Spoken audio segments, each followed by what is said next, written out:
Hello, my name is Justin Miller, and I'm doing my little big history project on the striped bass. The Moron saxatilis, otherwise known as the striped bass, rockfish, or linesider, is one of the most popular game fish among the East Coast, being caught from Virginia's shores all the way up to Massachusetts, New Hampshire, and even Maine. With the striped bass stocks declining, it might be time to reflect on the history of this amazing fish and why we need to save this species. Uh, the big history has allowed me to gain a deeper understanding of this species and why it has become such a historical species to the Americas. The striped bass has become a respected fish among East Coast fishing communities because of their availability to catch, their table fare, as well as supporting many of the founding colonies of America.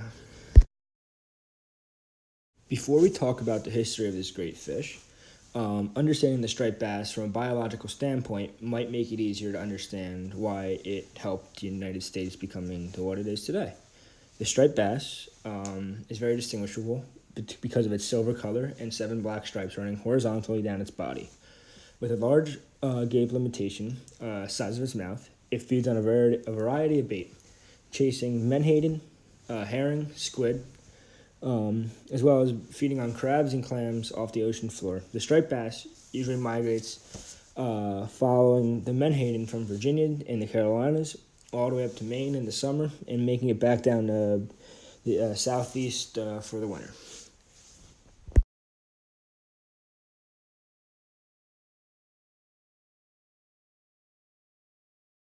The migration of the striped bass usually kickstarts the saltwater fishing season in New Jersey. During the migration, hundreds of people flock to local harbors and beachfronts to catch the migrating bass. With the migration being different every year, April is usually the month things get going for the striped bass. They tend to stay in warmer waters into about June, while making their way up to the cool New England waters for the summer and making it way back down to the south in the fall. Um, Using the threshold life as well as science and biology allows me to understand why the striped bass has become an apex predator in the inshore grounds of the Northeast. The variety of diets allow the striped bass to thrive in many different water systems, feeding on anything that comes their way.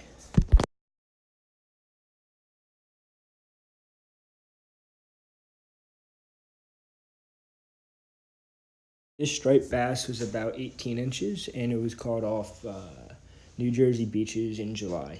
This size fish tends to stay in New Jersey waters all year round, and the bigger fish tend to migrate north and south. The striped bass, being native to the East Coast, was one of the first fish being commercially caught by Cape Cod fishermen on the New England shores. The striped bass is obviously edible, being an excellent table fare for many. Captain John Smith, being an influential man in establishing the Jamestown colony, wrote in his memoir, in quote, "A most and sweet and wholesome fish as I ever did eat, altogether as a good or fresh salmon. Our fishers take many hundreds together, yet their nets ordinarily take more than they're able to haul to land." Smith said that in 1614. With the striped bass feeding many of the first colonies, it was also used as a fertilizer for crops by the Pilgrims living in Massachusetts. This relates to Threshold 7 because it assisted the first settlers in farming as well as being a reputable food source on the East Coast. The striped bass was used as a natural fertilizer to make the ground easier to farm, and the versatility of the striped bass was one of the main reasons why it was such a respected fish among many people on the East Coast.